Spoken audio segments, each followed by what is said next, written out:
Hello, family, and welcome back. I'm glad to have you guys back on the platform with Nikita B, and I am she. And if you're looking at me and I'm virtually looking at you, honey, it lets me know that we live to see another day. And any day above ground is better than a day underground. Even in our bad times, I believe God is still good. Now, on today, we're going to get right into it. We're talking about 8 ways for you, my friend, and myself to save money. Of course, the common sense way is stop spending. You can save. But in reality, we know that it requires money to make the world go around and for us to meet our needs and all of that good stuff. But for those of you who may feel like, Nikita, I don't overspend, I only spend what is necessary, there's still some ways that you could benefit from saving money. One of the ways that I found, and I didn't even think about it, but guys, you literally need to go and look. You'll be surprised at the subscriptions and memberships that you have, that you are part of, that you're paying for, and you literally do not use them. Maybe it's very small. Maybe it's something that you tried with a free trial and you forgot about it. And because it's not as significant for you to notice right off, you don't notice it. But you may figure out it could be $50, $100, $150, $200 for some. Can I confess? It was close to $400 a month that I was spending in subscriptions and memberships of things that I did not utilize anymore.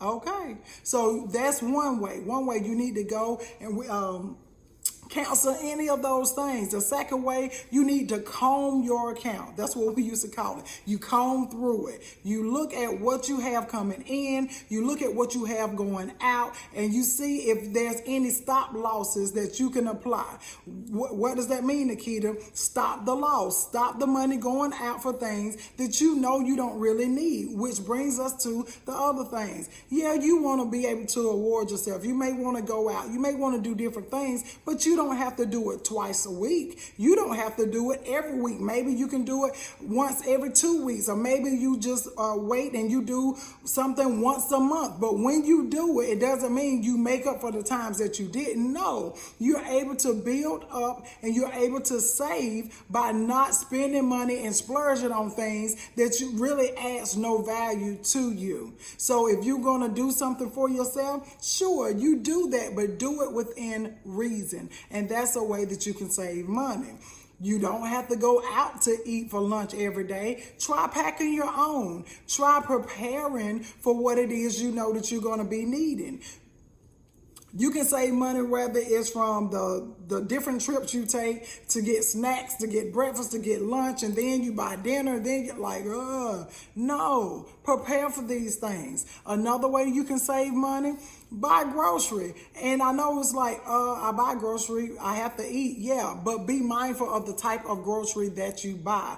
Is it something that you can buy that will allow you to have different servings of it? Is it something that you can buy that you'll be able to not only, okay, I can cook it tonight, but I can also have something for lunch tomorrow. You know, just being mindful of how you spend your money with everyday purchases. Then it brings me to the next thing. Even with gas, even with things that you need for essentials in life, I promise you, 9 times out of 10, they have some type of cashback reward. They have some kind of reward point system. See if the businesses that you deal with, the companies that you deal with, the places that you frequent, see if they have any type of discounts. Some people like couponing. I don't do the coupons, but at the same time, I learned and realized that a lot of people, they do offer discounts, and I started taking advantage of them, and it really can add up to some great savings. Which brings me to the next thing. Do automatic savings. What does that mean? I'm glad you asked. Set it up in such a way where when money goes into your account, whatever the balance is, or like keep the change and all of that good stuff, it automatically goes to your savings. Set it up in such a way that if you have direct deposit, that whenever your money go into your bank, you set it up already where a certain percentage of it goes to your savings, out of sight, out of mind. And you can continue to save that way if you're that type of person that needs to not see it in order for you to see it later. Then we continue on going. Try a spending freeze.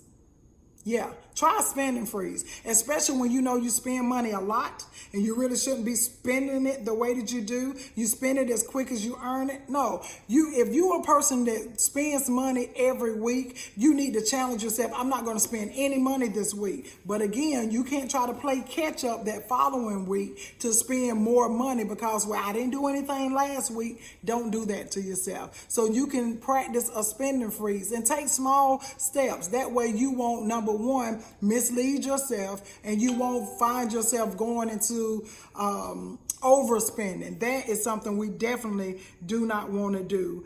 I wanted to make sure, because baby, I have notes for y'all. I want to make sure that we have everything covered. This one I had to get on my children about. Only use the ATMs that your bank is on. Why are we giving away a couple of dollars every time you go to the ATM machine? Better yet, why not keep a certain dollar amount on you, and whenever that dollar amount is gone, guess what? It means you have nothing else to spend. Your budget is spent for that time period until you're able to pay yourself again. So that's 2 in 1. Having that money on you and you being able to identify, you know what, I'm spent. And only going to the ATMs that your bank is written up on. When you're able to do that, family, then guess what? It may seem small, but if you go to the ATM, let's say 2 or 3 times a week, you really shouldn't be doing that. But I'm just giving you an example. You can find yourself saving $30 to $40 a month just off of fees. Fees are unnecessary. And with saying that, I will end it off of this. Stop paying things late. Pay your bills on time. Make sure that when it's time for them to be paid, you pay them before a late fee is added. You will be surprised at the amount of money you will save just by being responsible. All of these things are small, but they can have a big impact. Start off small, but think big. Start off small, but be consistent. Start off small, but build the momentum. These are ways that you can put back in savings. These are ways that you can save money. And you definitely want to save for a rainy day. You want to save, baby, you want to save for a high wind day. If the wind blow too hard, the rain hadn't even came. You want to make sure that you're able to take care of yourself, because as we see and as we know, not many of us have somebody else that we can depend on to help us do that. So I hope that these things helped you. And we're just talking about right now type things. You know, there's other things that you can even do and pay into to be able to help you save as well. We haven't talked about your retirement. Family, you need to be investing in a retirement. The sooner the better, so that you can take care of yourself even later. So I hope that this helped you. I enjoy you as always. And as I always tell you, until next time, I'll see you later.